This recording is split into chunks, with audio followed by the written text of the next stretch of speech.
Então vamos lá, boa noite a todos, sejam bem-vindos. Hoje eu queria fazer aqui um breve comentário sobre uma materinha dessas horrorosas que tem saído na revista Época, e depois entrar em dois assuntos aqui mais agradáveis. Um livro que o Ronald Robson acabou de escrever a respeito da minha filosofia, né? E outro, uma breve continuação daquilo que eu dei na penúltima aula, sobre a definição da filosofia, né? Então aqui na Época sai uma matéria assinada por um sujeito chamado João Pedro Sabino Guimarães, o qual não existe e que é o pseudônimo de um grupo de professores universitários. E eles pegam um trechinho meu e querem mostrar que aquilo tem um sentido racista. O parágrafo é: os intelectuais de elite, brancos, negros ou mestiços, são culpados de cultivar no povo negro, por oportunismo ou perversidade, ilusões quase demenciais quanto ao valor da cultura afro. A contribuição básica dos negros ao Brasil foi dada através do trabalho escravo e foi uma contribuição material e não cultural. Está vendo? Ele está rebaixando os caras, dizendo que eles são só capazes de trabalho material. Eu não falei isso, eu disse apenas que a contribuição material é imensamente maior do que a contribuição cultural. E é uma coisa óbvia. Por quê? Pelo menos até a abolição da escravatura, tudo que foi construído e criado no Brasil materialmente foi pelos negros escravos, absolutamente tudo.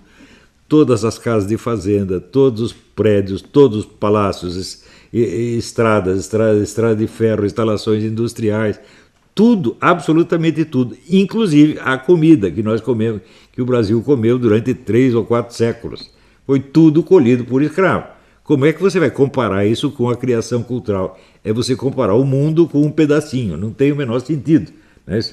Então, em primeiro lugar, o simples fato de você negar isso aqui mostra o desprezo que ele tem pelo trabalho material. Quer dizer, é o intelectual que vive lá no mundo idealista, e quando só o trabalho cultural tem valor e o material não vale nada. É isso que os caras pensam.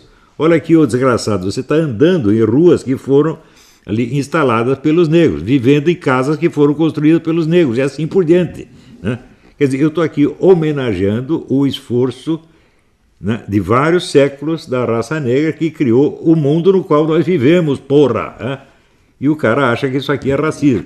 Então, em primeiro lugar, deveria, se soubesse ler, ele perceberia que eu distingo o que se chama cultura afro do que eu chamo de cultura negra. Cultura negra é a cultura criada por elementos de raça negra ou descendentes de negros. Cultura afro é aquela que se baseia em formas características da cultura africana. Ora, para ele provar que eu estou errado, olha o que ele disse. Ou seja, aqui é o João Pedro Sabino, sei lá.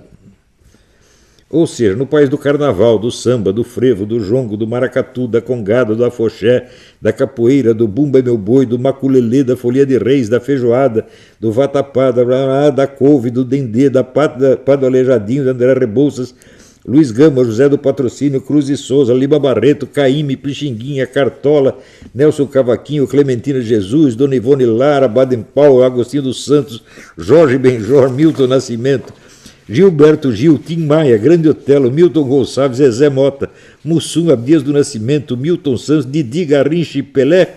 O povo negro prestou apenas uma contribuição material não cultural, pois aí isso foi compelido através do trabalho escravo. Bom, esta lista aqui é assim, é o samba do jornalista doido, evidentemente, porque o que ele mistura aqui, atribuindo, vamos dizer, origens africanas a coisa que não tem nada de africano, mas que na cabeça dele se misturou, é uma grandeza. Por exemplo, quando ele fala aqui, país do carnaval, a cultura afro, meu Deus do céu, não tem carnaval na África. O carnaval remonta a Roma, atravessa toda a Idade Média, o Renascimento e chega até nós. O que isso tem a ver com cultura afro? Absolutamente nada, mas na cabeça dele tem. Né? Daqui do frevo. O frevo surge das marchinhas militares no Nordeste, não tem nada de cultura afro. Né? E assim vai. O Bumba Meu Boi. O Bumba Meu Boi é uma festa europeia, meu Deus do céu, eminentemente portuguesa. Né? A Folia de Reis também remonta a séculos na Europa. Né? E daí ele entra aqui nos autores. Aleijadinho. Meu Deus, o que o Aleijadinho faz? Ele faz estátuas barrocas. Da onde veio a cultura barroca da Espanha e da Áustria? O que isso tem a ver de cultura negra? Daí ele entra nos autores, né? André Rebouça, Luiz Gama, José do Patrocínio, Cruz e Souza, Lima Barreto, Caíme, Pixinguinha. Não, Caíme. Só para começar o último, Caíme. Caíme é um nome italiano, né? O Caíme é negro tanto quanto o Marighella é negro, né? Então, agora, desses autores todos, nós podemos considerar o seguinte: nenhuma história literária ou cultural do mundo jamais fixou a nacionalidade das obras pela origem racial dos seus autores. Nunca se fez isso, porque se fosse fazer, então os poemas de Pushkin ou os romances do Thomas Mann seriam cultura afro, né? E assim por diante. Ninguém faz isso, isso é inteiramente absurdo. A nacionalidade das obras é marcada, vamos dizer, pela origem nacional das formas adotadas e da linguagem adotada. Tá certo? Então isso é outra coisa. Então Pushkin era negro, mas o que ele fazia não era cultura afro, era cultura russa. Thomas Mann, neto de negra, era o quê? Cultura alemã. Tá certo? Não tem nada de cultura afro, né? Isso é adotado no mundo inteiro. Então, se você pega essa lista de autores que ele colocou aqui, André Rebouças, Luiz Gama, José do Patrocínio, por restrição, o jornalismo polêmico. Isto é um gênero africano? Não, isso é um dos gêneros mais caracteristicamente europeus que existe. E o fato desses camaradas terem se destacado nisso aí, como se destacaram, por exemplo, Joaquim Nabuco ou outros, significa que, qualquer que seja a sua origem racial, eles foram capazes de se incorporar na cultura europeia e criar obras importantes dentro dessa cultura ocidental, europeia ou brasileira, mais propriamente brasileira. Tá certo? Isso não tem nada a ver com cultura afro. Ao contrário, se nós procurarmos o que é, vamos dizer, literatura afro, nós vamos ver que até o século XVII e XVIII só havia literatura oral. Não havia literatura escrita. Quando havia literatura escrita, era literatura escrita em línguas estrangeiras. Por exemplo, houve cultura na África, algumas obras escritas em latim. Houve muitas escritas em árabe, que é a língua do dominador e escravizador branco. E, vamos dizer, obras em línguas locais, obras escritas em línguas locais, só aparecem a partir do século XVIII. E nenhuma delas exerceu a menor influência no Brasil, nunca nenhuma delas foi sequer conhecida no Brasil. Se você falar com todos esses apologistas da negritude, então me cite uma delas e mostre para mim que você conhece. Isso não teve influência nenhuma, zero. Quando você entra, então, nos poetas romancistas, Cruz e Souza, Lima Barreto, né? Ora, as formas literárias usadas por eles são 100% europeias. Você pega lá o Cruz e Souza, escrevendo sonetos. O que é soneto? Soneto é uma invenção italiana, ítalo-francesa. Né? Os romances do Lima Barreto, né? Todos baseados em formas criadas na Europa do século XIX. O romance é um gênero eminentemente europeu. Não há romance africano, meu Deus do céu. Então, eles são homens de origem africana, mais próxima, mais remota, às vezes, em geral mais remota, que se integram na cultura europeia, cultura euro-brasileira, e ali criam obras de grande valor, provando que a sua inteligência não é determinada pela sua raça, mas pelo esforço pessoal. Se as obras tivessem de ter uma conexão íntima e inexorável com a raça de origem, então toda a cultura seria efeito da raça. Ou seja, essa é a teoria mais nazista que já existiu.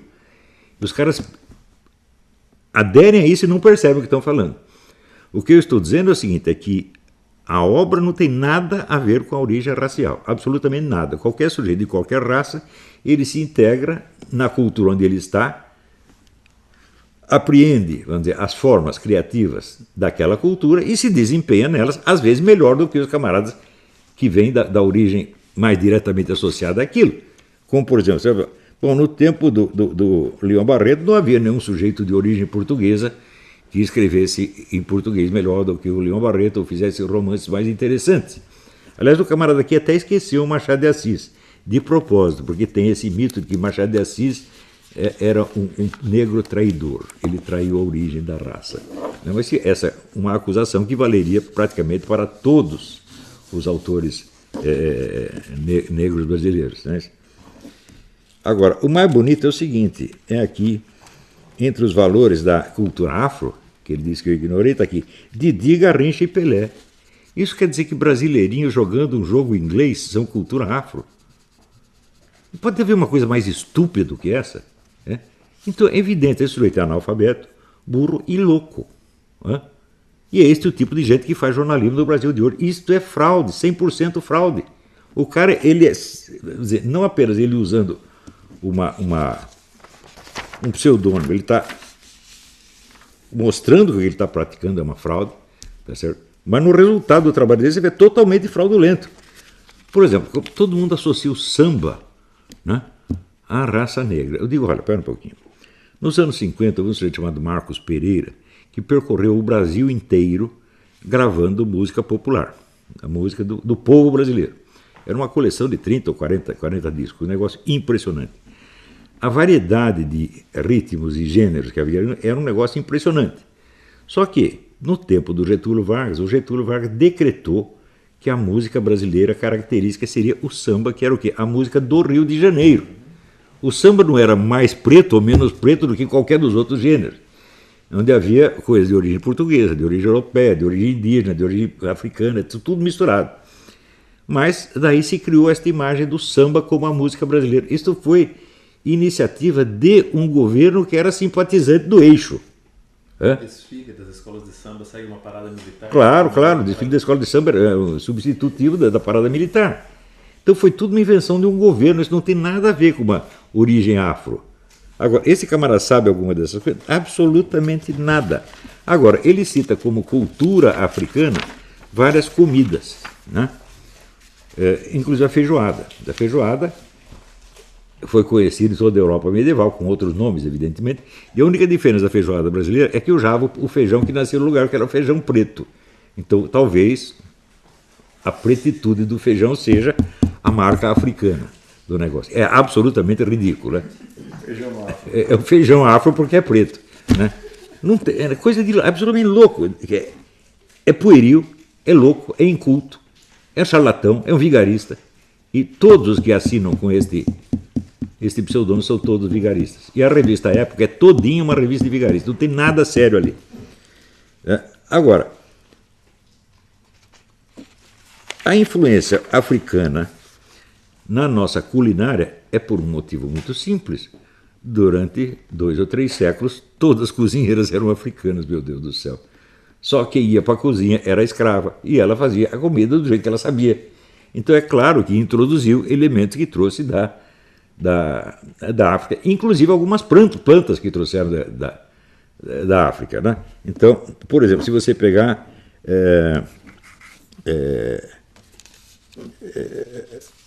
o quiabo é muito usado na África, alguém trouxe um quiabo, plantou e começou a usar na culinária brasileira.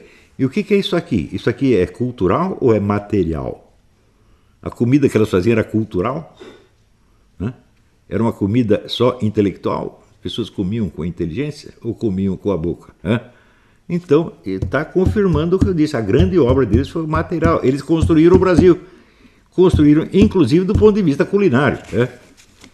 Ora, e a contribuição propriamente afro é inteiramente no ramo das diversões públicas. Chamar isso de cultura só é cultura no sentido antropológico, não no sentido pedagógico.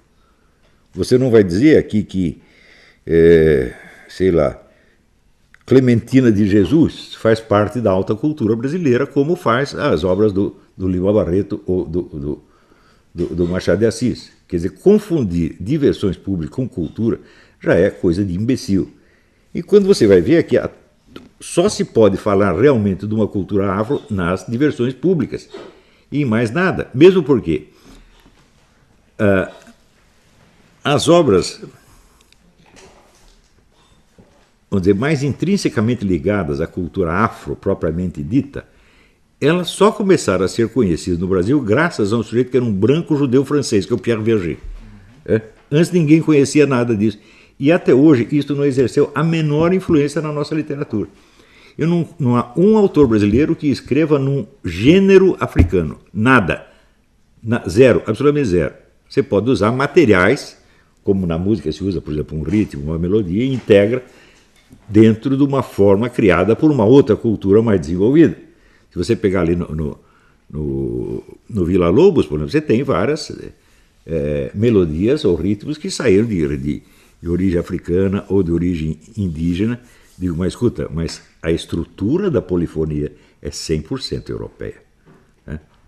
Ou vai dizer, você pegou uma cançãozinha portuguesa e integrou numa polifonia africana? Alguém já fez isso? Nunca fez. Então você tem a diferença entre o material usado e a estrutura maior na qual aquilo se integra. E aquilo que se integra absorve e transcende, evidentemente. Né? Então, não se pode levar a sério essa gente. Isso aqui é a cultura média da universidade brasileira. Então, por outro lado, tem aqui um artigo meu, se você também pelo menos se preocupasse em conferir o que eu disse num lugar com o que eu disse no outro, o que eu disse depois do que eu disse antes, ele veria que eu uso a expressão cultura negra exclusivamente no sentido da contribuição de autores de origem negra, de raça negra, a formas culturais que de negras e de africanos não tem nada, que é como é o caso do Lima Barreto, Machado de Assis, etc. E uso cultura afro apenas no sentido das formas que têm origem na África. E a influência da cultura afro nesse sentido é exclusivamente diversão pública. Não tem nada mais. Ora, então vamos desprezar esse pessoal porque ele só contribuiu para diversões públicas? Não, porque eles contribuíram para a alta cultura, na medida em que se mostraram capazes de absorver as formas criadas por uma cultura mais desenvolvida e produzir nela grandes obras, às vezes melhores, muitas vezes melhores do que aquelas produzidas pelos camaradas que racialmente tinham a mesma origem dessa cultura. Tá certo? E, além disso, a contribuição material que eu disse, a contribuição material, gente, é o Brasil. Esta gente fez o Brasil. Nós andamos nesse Brasil, moramos nesse Brasil. Tá certo? É esse Brasil que nos protege da chuva, tá certo? E nos protege da fome. É isso que nós devemos a esses negros. Nós temos que ser gratos a eles pelo imenso sacrifício que fizeram para nos dar coisas das quais eles mesmos não podiam desfrutar. Quando você vê, por exemplo, a diferença da Casa Grande e da Senzala, tá certo? Nós éramos morar na Casa Grande ou morávamos em casas urbanas, etc. E eles não. Se você pegar, por exemplo, a arquitetura afro, em vários países da África desenvolveu cultura, construções de barro, que faziam prédios de 5, 6 andares de barro. O que veio disso para o Brasil? Nada. Toda a nossa técnica arquitetônica é europeia, todinha ela, especialmente portuguesa. Os negros aprenderam essa técnica e construíram milhões de edifícios nesta técnica. Então, significa a influência da arquitetura afro é zero. Né? A indígena teve até um pouquinho mais, através da Casa de Sapé, essa coisa, tudo isso é indígena. Então, isso não há o que discutir com essas pessoas. A Universidade Brasileira é uma organização 100% fraudulenta. Olha, eu sei, por exemplo, de 600 mil diplomas falsos vendidos por universidades brasileiras. Isso é o suficiente para fechar todas elas. Né? Então, esta coisa dos alunos, 50% de alunos serem analfabetos funcionais, há uma certa divergência. Uns dizem que é 50%, outros dizem que são 38%, mas belo consolo esse aí. Hein?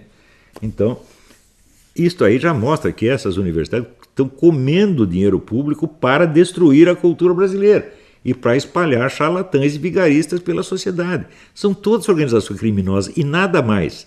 A contribuição delas à ciência universal é nula. O Brasil é o país que mais produz trabalhos científicos e onde esses trabalhos científicos menos são lidos no exterior. Por quê? Porque não tem contribuições. O gênero deles é mãe, olha eu, mãe, olha que eu passei na faculdade. Só serve para isso. Isto aí é evidente que é vigarice, porra. Não merece respeito nenhum. Quando você vê essa gente como essa Débora Diniz, olha aqui, vê desafio para um debate, olha aqui o meu currículo Lattes. Vai ver o currículo Lattes, quantas coisas foram citadas. Ela teve 53 citações em 10 anos. Um cientista bom tem 53 citações por semana. Né? Eu tenho há mais trabalhos escritos a meu respeito em universidades do mundo que a respeito da dona Débora Diniz. Agora mesmo está saindo o livro do Ronald Robson, Conhecimento por Presença, Introdução à Filosofia do Olavo de Carvalho. Um livro de 450 páginas, mostrando temas da minha filosofia que todos esses idiotas, Déboras Dinizes e similares, desconhecem por completo.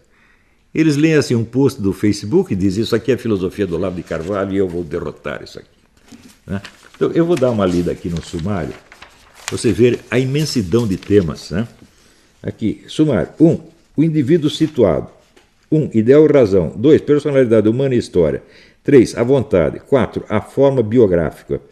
5. A procura do filosofema. 6. Lógica e vida. 7. A comunicação da realidade vivida. Confissão.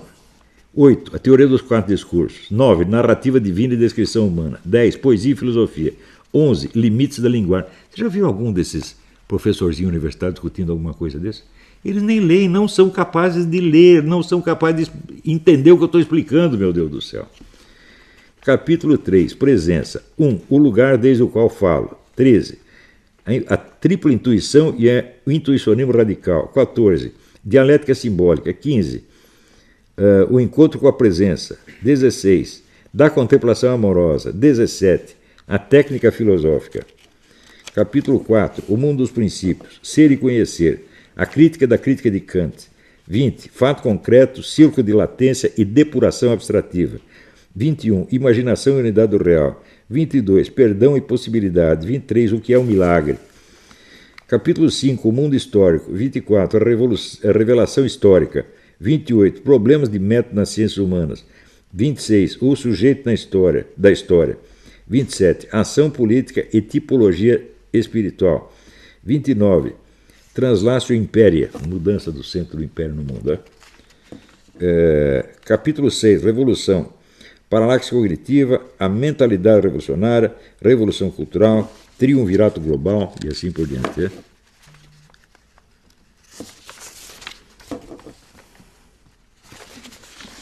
Muito bem, esse aqui são alguns dos temas dos quais esses analistas da obra do Olavo de Carvalho, inclusive esse desgraçado, este filho da puta que escreve aqui, análise definitiva do Olavo de Carvalho, para que ninguém tenha de lê-lo.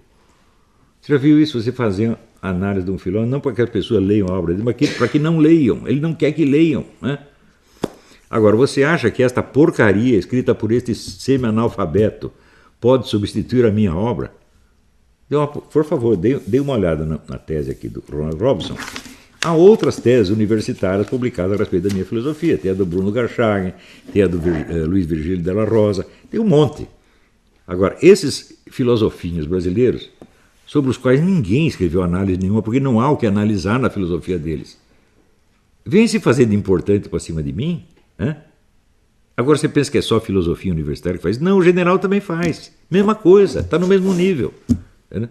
Quer dizer, é um bando de semi-analfabeto metido, exibido, que nunca fez nada. E que me julga, vamos dizer, pelos critérios da atividade deles. Eles acham, por exemplo, que eu quero influenciar os ministérios, que eu quero interferir na política, que eu quero eleger deputados e senadores. Eu, meu filho, nunca quis nada disso. Eu só quis fazer uma coisa na minha vida, eu quis fazer uma fábrica de gênios, e já fiz, e está funcionando a todo vapor. A produção dos Olavetes, em qualidade, é muito maior do que a produção de todas as universidades brasileiras somadas. Quem nas universidades brasileiras é capaz de fazer um treco desse? Ou fazer como o livro do Flávio Gordon, ou o livro do Morgenstern, tá certo? Ou esses trabalhos que o Silvio Grimaldo está fazendo, e dezenas de outros. Nós já superamos isso aí. A época da Universidade Brasileira está encerrada. Nós iniciamos uma outra era. Uma era onde não há vigarismo, não há vigarice, não há verba pública, não há comissão de verba, não há interbadalação mafiosa, não tem nada disso. Nós estamos trabalhando para valer. É isso que eu estou fazendo. A situação política de agora, ela vai passar, gente.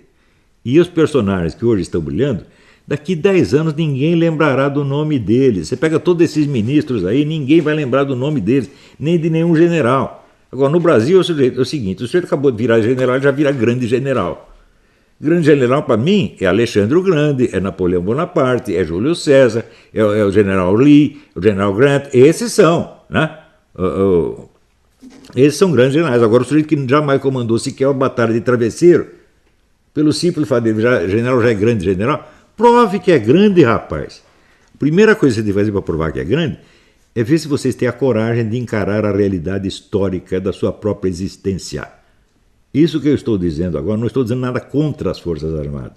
Eu estou restaurando a verdade histórica, dizendo é falso que algum dia as Forças Armadas tenham salvado o Brasil do comunismo. Ao contrário, elas entregaram o Brasil ao comunismo. Elas destruíram o anticomunismo e entregaram o Brasil ao comunismo. Já fizeram isso uma vez e estão querendo fazer de novo, com esta teoria de que nós temos que agora entrar em acordo, dar as mãozinhas, ser todo mundo bonzinho. Digo, escuta, o cara que pensa isso, que é o general Vilas Boas, ele tem alguma ideia da influência que a China e o eurasianismo russo têm sobre a esquerda brasileira? Ele acha que 2 beijinhos de general vai mudar a orientação da China comunista ou do eurasianismo russo?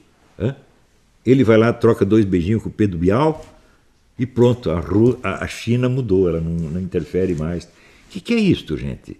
O sujeito que acredita que pode haver com a China um comércio sem implicações político-militares, ele acredita que pode haver uma trepada sem implicações sexuais. Quer dizer, é um raciocínio de criança. Nós não podemos mais aceitar que pessoas de relevo na sociedade pensem como criancinhas. Raciocinem baseados neste desejo de autoglorificação e não na realidade. Nós não podemos mais aceitar isso. Nem da parte dos comunistas, nem da parte dos militares, nem da parte dos jornalistas, nem da parte de acadêmicos, nem de ninguém. Veja, nós estamos com um problema sério. Por exemplo, toda esta coisa, vamos dizer, da reforma da Previdência, é para discutir com seriedade, gente. Se você tem alguma objeção ao plano do Paulo Guedes, você vai lá e prova que não vai dar certo. Até agora, tudo que eu ouvi contra isso é só besteira, é só infantilidade. Isso não quer dizer que eu gosto do plano em todos os seus aspectos. Não estou falando do gostar ou não gostar. Eu estou falando do negócio que se chama fazer conta, porra. É aquele negócio do Pierluigi Piazza, tá entendendo? Você tem que aprender aritmética elementar, senão não vai, porra. E, vamos dizer, a tempestade de autoexibição que está tendo no Brasil é uma coisa impressionante. Por exemplo, quando aqueles meninos foram para a China, recém-eleitos, será que eles queriam realmente entregar ao serviço de inteligência chinês as identidades de todos os brasileiros? Não, eles não pensaram nisso um único minuto. Eles não tinham nenhuma má intenção, eles não são espiões chineses. Eles simplesmente não tinham juntado uma coisa com a outra. Eles pensaram só, isso aqui vai dar dinheiro para nós. E bom, isso aí você dá dinheiro e te dá uma infecção de AIDS, porra. Mas eles não juntam uma coisa com a outra. E se a gente explica, sabe o que acontece? Eles acham que eu os estou combatendo, que eu os estou querendo humilhar. Não, às vezes eu falo num tom, às vezes um pouco humilhante, porque é meu jeito, A minha vocação de humorista nasceu 1/4 de século antes da vocação de filósofo. Eu comecei a fazer piada desde que nasci, tá certo? Então, às vezes é o jeito de falar. Mas você, por favor, tem que ter um pouco de compreensão. O que é uma figura de linguagem, o que é uma afirmação literal. Está difícil isso hoje, né? Então, é verdade que eu confesso a vocês, eu não ajudo a pessoa.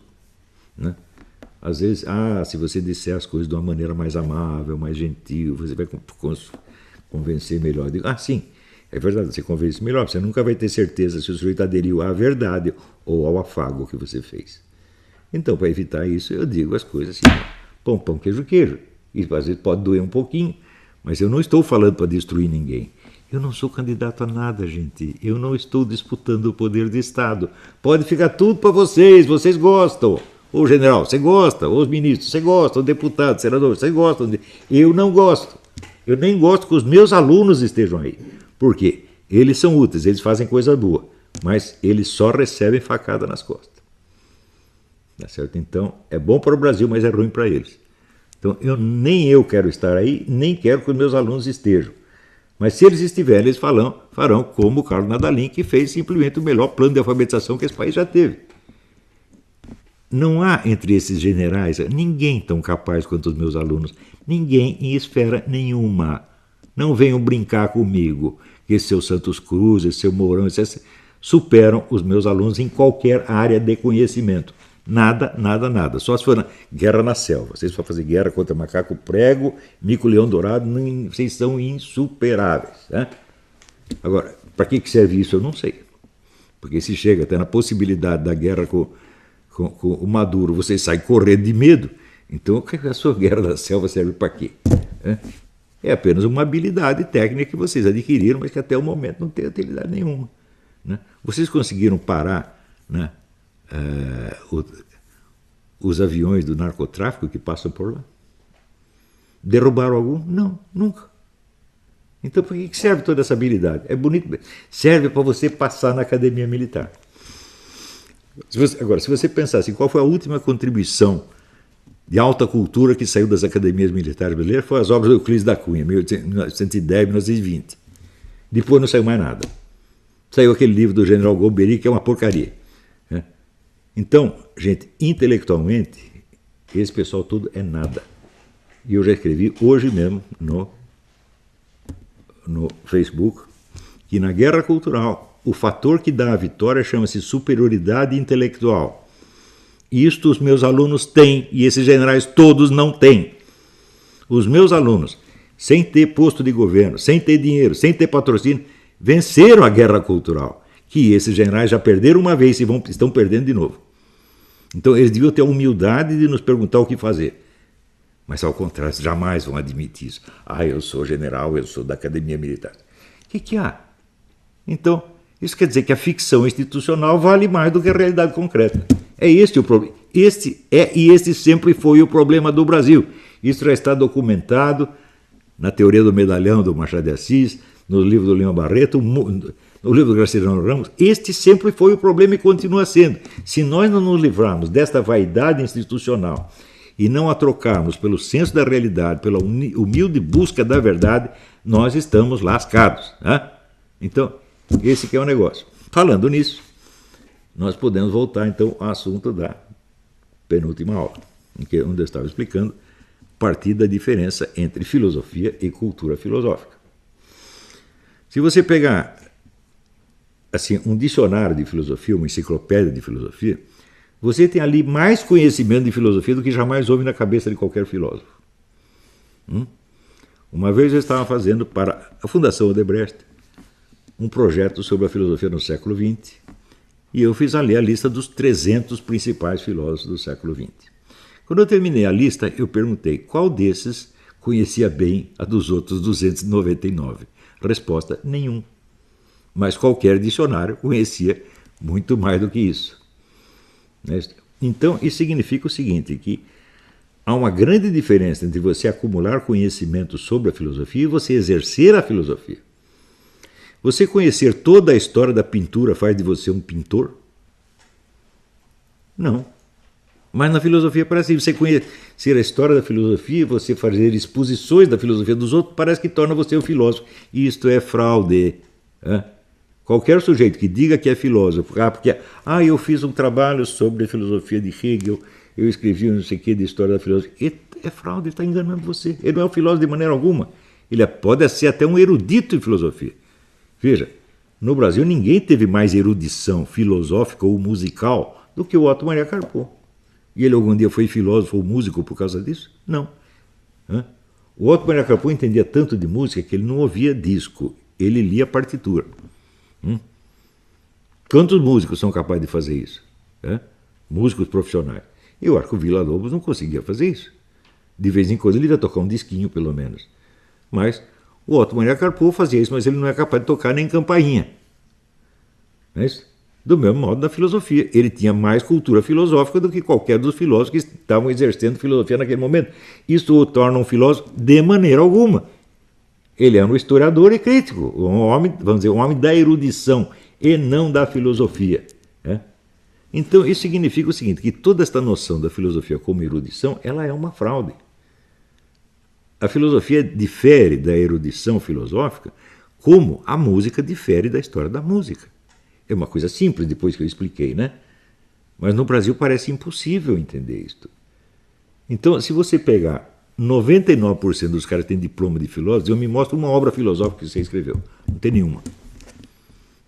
Tem só estudo sobre a filosofia de fulano, sobre a filosofia de fulano. Nunca. Eles pegam um problema filosófico e o tratam como filósofo, porque não são capazes disso, não têm o treinamento para isso. Simplesmente a técnica filosófica não lhes foi ensinada. Então é assim, é uma escola de pintura onde não tem ninguém pintando, pô. É? Muito bem, então o que é propriamente a filosofia?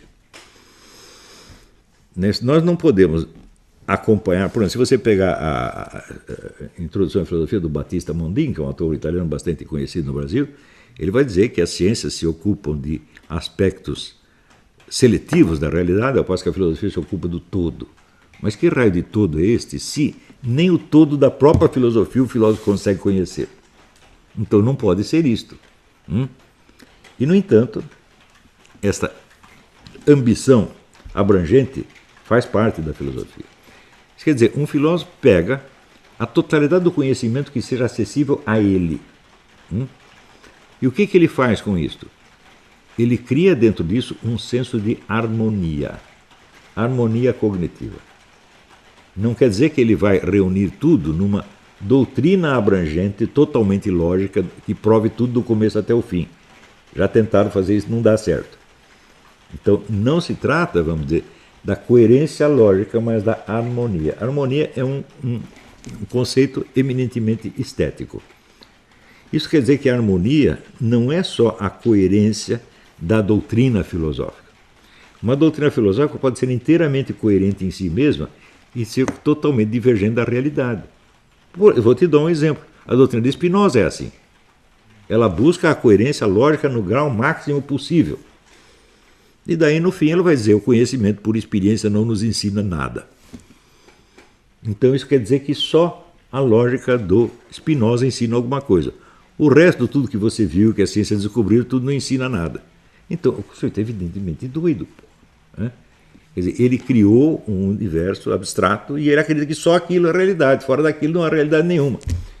Bom, o que ele está fazendo, você não pode dizer que não é filosofia. É filosofia, mas é evidente, é uma péssima filosofia, porque a noção de harmonia que ele tem é reduzida à coerência lógica interna do discurso.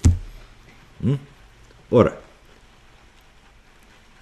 se você reduz a harmonia a isto, então não se trata de uma harmonia cognitiva real, de um sujeito real.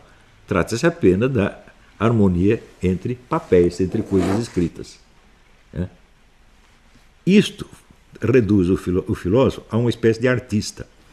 O artista é o sujeito que, quando termina a forma da obra que ele quis criar, seja uma estátua, seja uma música, ele não tem mais nenhum compromisso com aquilo. Ele pode esquecer tudo no instante seguinte, a obra está feita. Porque o objetivo da arte é criar objetos materiais. Pode ser uma estátua, uma música, um livro, uma peça de teatro, etc, etc. Ora, na filosofia isso não serve. Por quê? Porque o filósofo, quando pôs o ponto final no seu livro, ele não parou de filosofar, ele continua filosofando. E esta continuação pode modificar o sentido do que ele escreveu antes. Então, isso significa que a harmonia que o filósofo busca não é só de uma doutrina que ele escreveu, mas de uma atividade cognitiva real que ele desempenhou e continua desempenhando. Então, é a harmonia, vamos dizer, da consciência com o conjunto dos objetos conscientizados. Isso significa que nenhuma filosofia jamais completará uma doutrina abrangente. Nunca. A filosofia, o objeto dela não é criar nem a doutrina omniexplicativa, nem explicar em particular isso ou aquilo. O objeto da filosofia é criar na alma capaz de vivenciar de modo permanente a busca da harmonia entre o seu conhecimento e a sua realidade.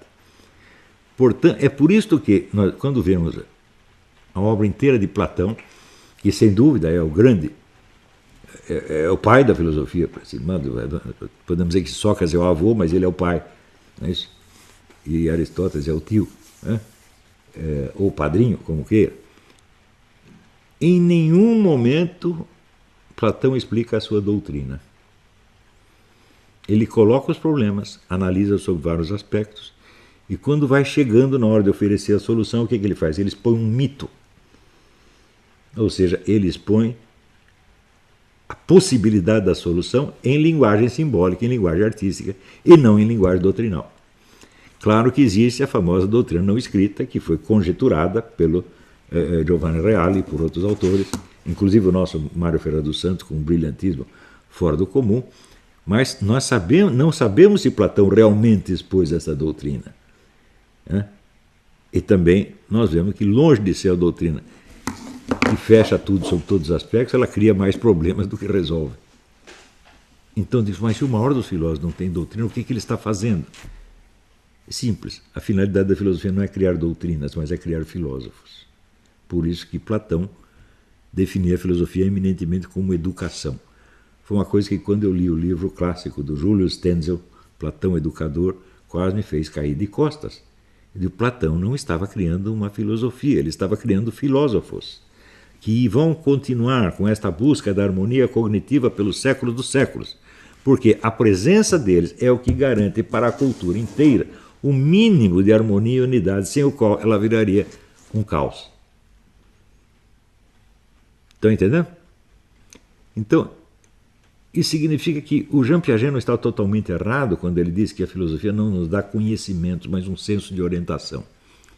Eu digo, bom, a expressão está errada, mas o que ele quis dizer está certo. A filosofia não visa a nos passar doutrinas que todos nós possamos subscrever, mas ela visa a nos dar um senso de orientação, de modo que as várias doutrinas e teorias que chegam ao nosso conhecimento façam algum sentido. Isso quer dizer que sem a cultura perde totalmente o senso de unidade, de coerência, de harmonia e se torna num caos e pura opressão. Então, perguntar a utilidade da filosofia, eu digo, a filosofia é mais útil do que todos os demais conhecimentos, é evidente. Tá certo? Mas ela não visa a substituir esses conhecimentos. Por quê? Os conhecimentos estão continuamente aumentando. À medida que aumentam os conhecimentos, aumentam os problemas filosóficos. Então isso quer dizer que a filosofia feita no século passado não serve mais para nós. Nós temos que passar por ela porque nós temos que aprender a técnica que eles tinham. Mas a técnica deles não vai bastar para nós vamos ter que continuar desenvolvendo. E em cada geração vai ter que ter novos filósofos que, sem conseguir nos dar a doutrina total, tá certo? Ambicionada por malucos, asseguram aquele mínimo de integridade e harmonia sem o qual o mundo se torna um caos. Veja, quando você vê o pessoal da física tentando buscar a teoria final, quanto mais você estuda a teoria final, mais você entra no caos. A ambição da teoria omniabrangente, ela é louca em si. O ser humano não vai ter isso nunca na vida. Nunca. A partir da hora que ele tiver a doutrina final, a mera presença da doutrina final criará problemas que ela própria não pode resolver. Esta é a condição humana. Então, daí absolutamente necessidade da presença de filósofos a cada geração. Muito bem, então, quando eu digo o que eu quis fazer, quis fazer uma política para o Brasil, quis fazer um plano para o Ministério do não sei do quê, claro que não. Eu quis fazer uma fábrica de gênios, uma escola de gênios, e eles estão aparecendo. E eu acho esse menino, Ronald Robinson, um gênio. Ronald Robinson, quando chegar na minha idade, ele provavelmente será um filósofo melhor que eu. E é para isso que existe o professor, meu Deus do céu. Se é para o aluno sair pior do que o professor, nada adianta, é evidente, Quer dizer, a verdade é filha do tempo. Cada geração vai dando a sua contribuição e a que vem depois ela tem que ser mais completa do que a anterior. Nunca vai chegar na completude total. Isso não é para nós, é só para Deus. Tá certo? Mas os filósofos são os garantidores da unidade mínima do conhecimento. Unidade que mais propriamente se chama harmonia. Nesse sentido, eu recomendo muitíssimo o livro do Nicholas Rescher, Harmonia Cognitiva. Eu, quando criei a minha definição da filosofia como unidade do conhecimento na unidade da consciência e vice-versa, eu não havia lido esse livro. Mas vendo esse aqui, eu falei, olha, eu tinha mais razão do que eu mesmo pensava, porque ele mostra que a harmonia cognitiva é o centro de todo o conhecimento. O conhecimento não é, assim, vamos dizer, a prova empírica, a prova lógica ou a completude, não é nada disso. É esta harmonia cognitiva. Este Nicholas Rescher é um monstro de erudição e, ao mesmo tempo, é um filósofo. É uma coisa difícil de você juntar, por exemplo. Dificilmente você encontrará, por exemplo, alguém mais erudito em história da filosofia do que o Zeller, autor da História da Filosofia, que eu sempre adorei os livros dele, ou Giovanni Reale, mas eles não são filósofos nesse sentido. Eles estão criando a cultura filosófica. Então, eles estão para a filosofia como o historiador da música está para a música. Se você ler a história da música do Carpo, é uma beleza, uma beleza. Nenhum músico conhecia tantas músicas quanto ele, mas ele não sabia tocar nem apito, gente. Não estou colocando uma coisa acima da outra. Às vezes um historiador da música pode ser melhor do que os músicos, claro. Na sua área, ele é melhor do que o outro na área dele. Mas uma coisa não é a outra. Deu para entender? Então é isso aí. Até a semana que vem, muito obrigado. Hoje não vou responder perguntas.